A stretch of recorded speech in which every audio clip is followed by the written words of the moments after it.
Okay.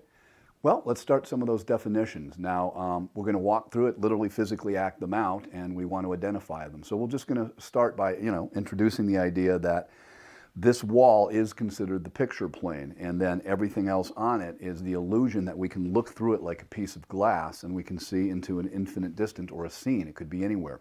We're going to be talking about mostly traditionally 1 and 2 point, in which case we're looking straight into the horizon, and our eye level is the same as the horizon in that way, but not in 3 point. We'll get to that later. So the important thing is this eye level is set to my eye level. Since I'm a little over 6 foot, I just said, okay, that's about a 6 foot eye level. So we'll start there.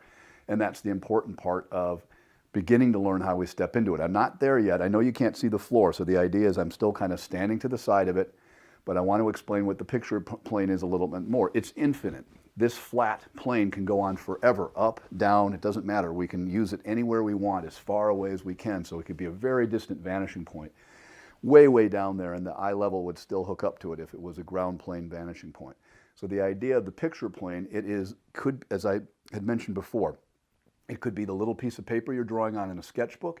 It could be a diagram on a piece of paper. It could be this wall as a mural. It's this sheet of paper and the wall together, and the whole diagram together is the picture plane. It could be the computer screen is your picture plane, and we'll go more and more into how the cone is relating to those ideas as well in different ways.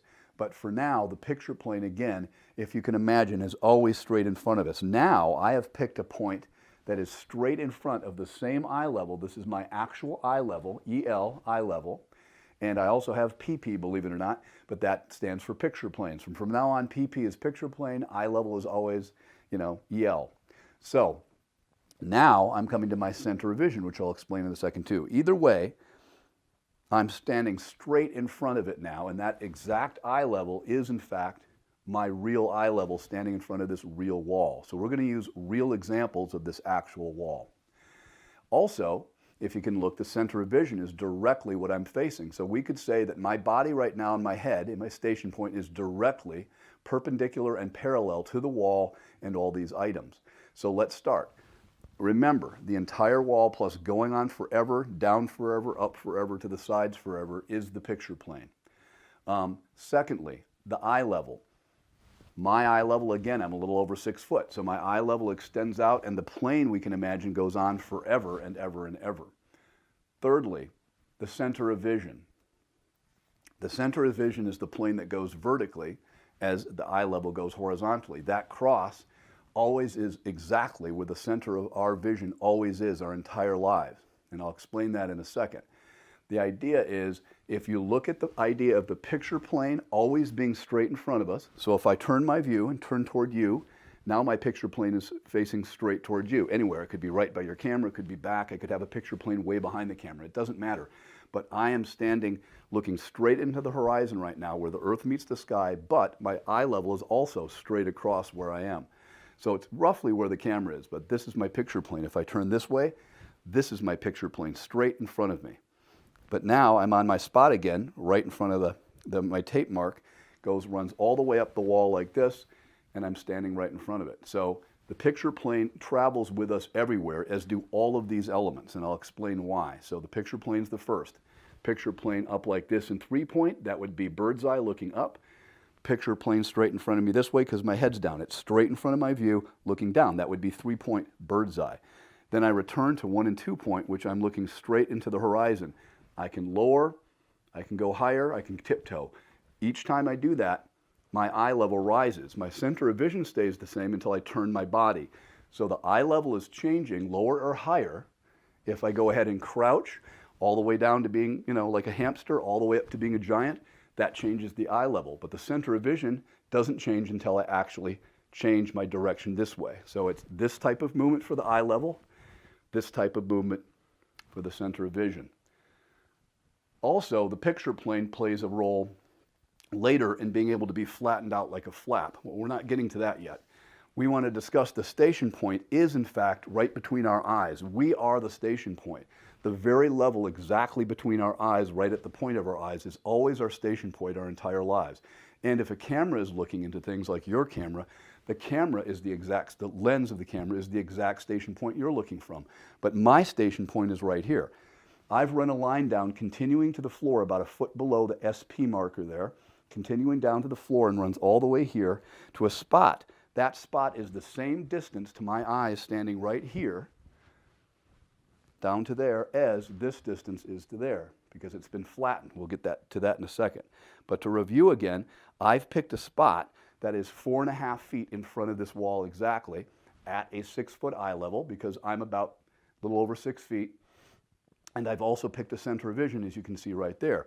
I'm not standing on it now, I'm talking to you, but now I position myself, and now this is the actual eye level I really have. As I mentioned before, this is the actual center of vision, and this is the picture plane I've chosen to talk about. The station point, again, is right here. Now, I have a plane going to the floor is exactly where I'm standing. You guys can't see it because I wanted to crop in closer to explain some of this stuff better.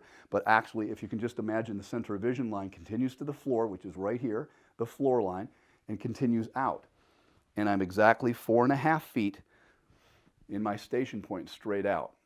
Okay, the cone of vision is the blue circle you see. That is the marcation of where distortion starts.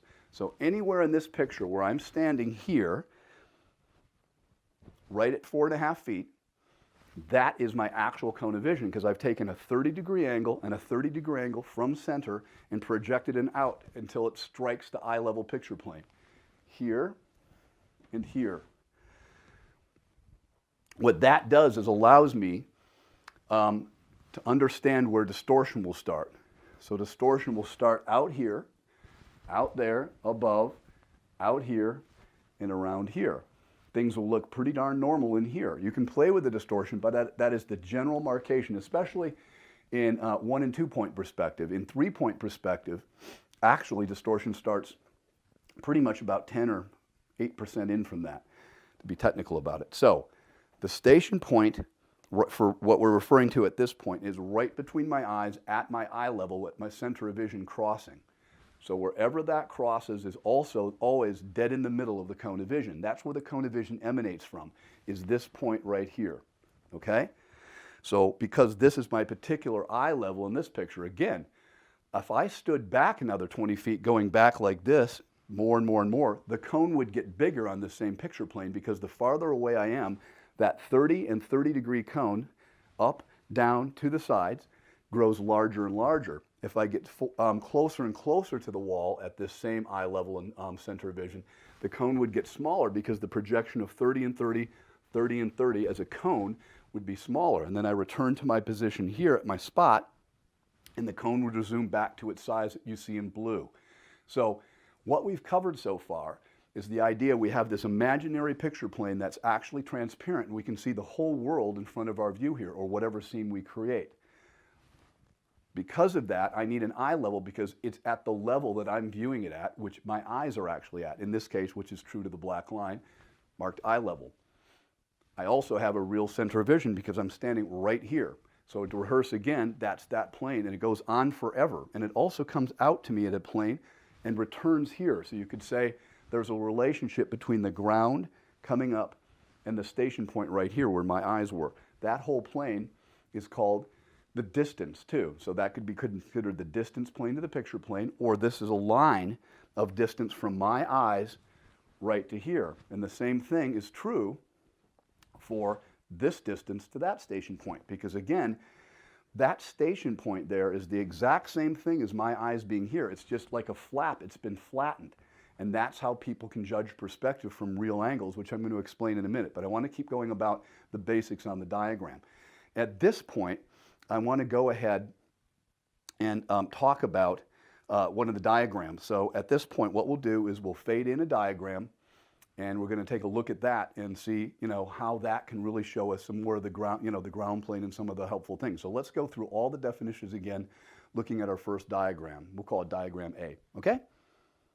All right.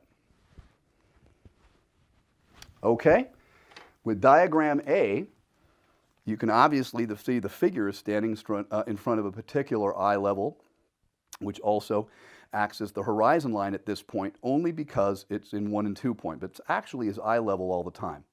The figure is standing on a ground plane, so no surprise that eye level is the same height as the figure is because, again, that figure's station point is right between his eyes. There's a projection on the ground you can see is the ground distance and the distance from the eyes to the middle of the eye level crossing the center of vision. So as before, that plane exists for the distance plane from the figure to the picture plane. So the standing picture plane can be anything again. It could be us really close to a piece of paper. It could be this person standing that far from the wall. It could be me standing here in my studio this far from my wall, as we just showed. All that is relevant.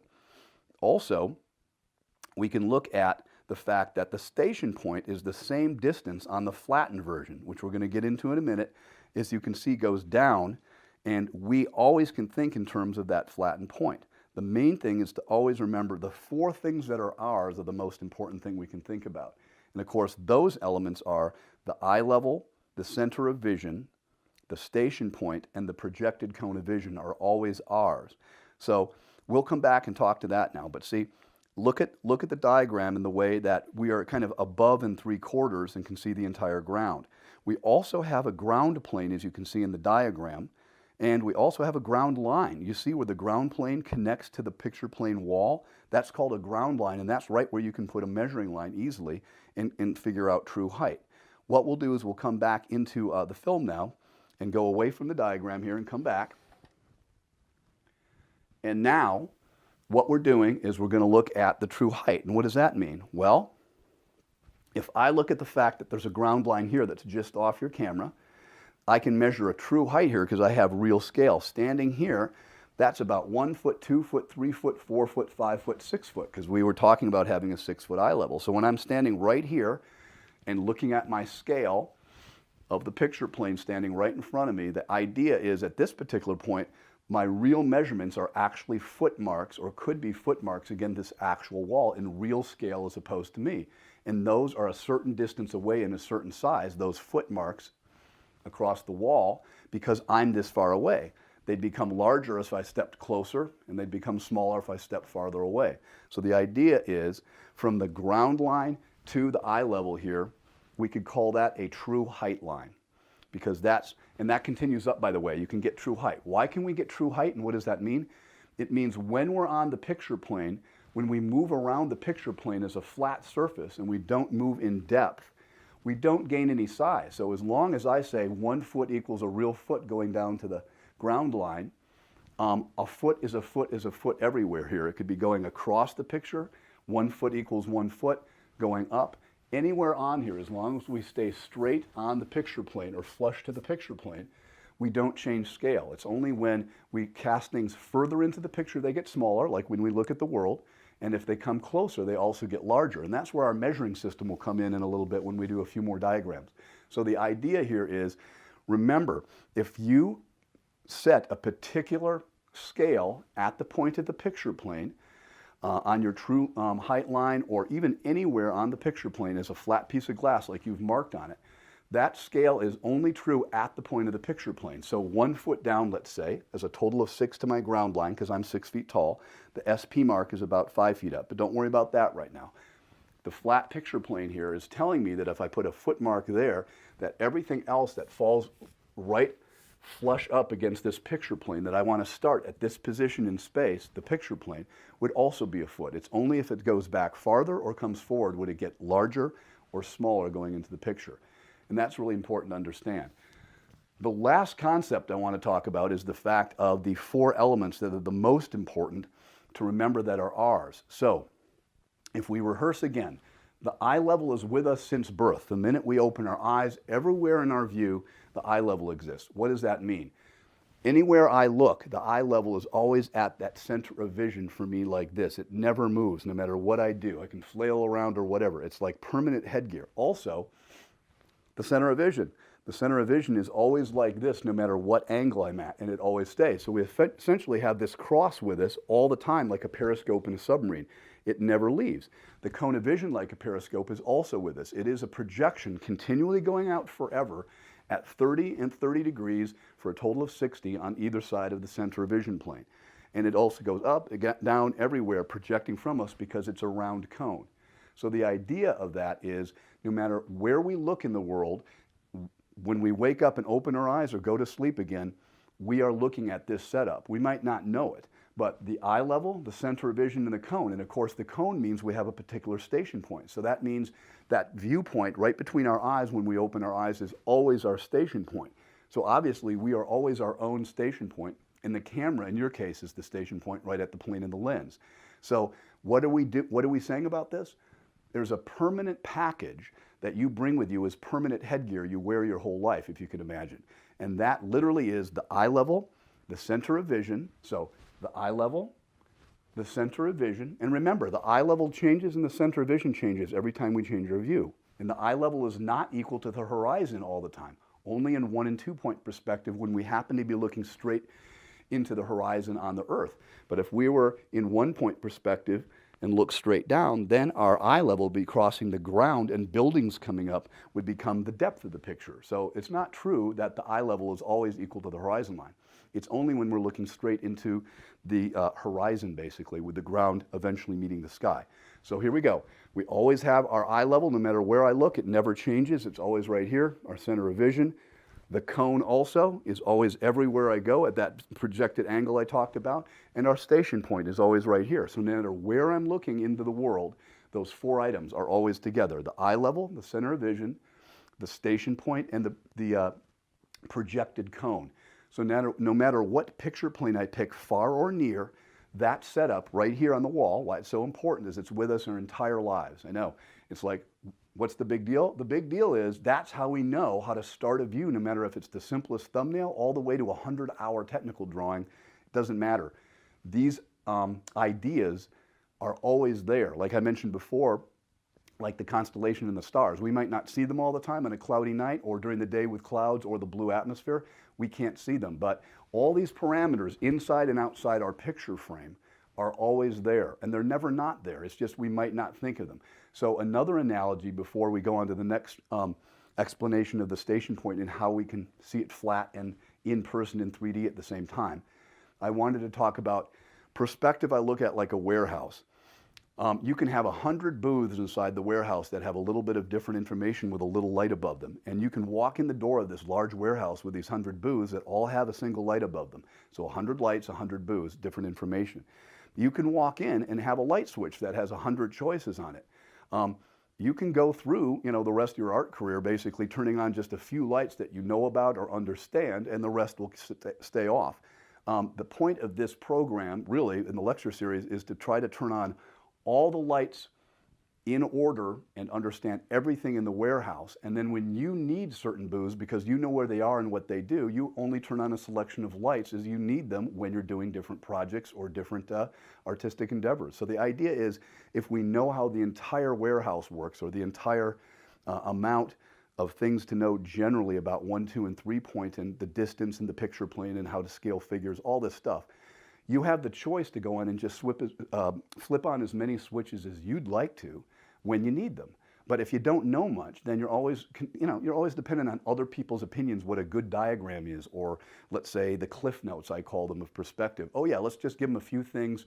It won't take that long. I don't want to be bothered with it. So now you get to know the cliff notes of perspective, well as other people know the entire story. So this lecture series is about the entire stories as much as possible. So that being said, we're going to now go on and explain what the station point is again, but how it can be flat to us as a flat part of a picture, but also still representing where we're actually standing in front of our picture.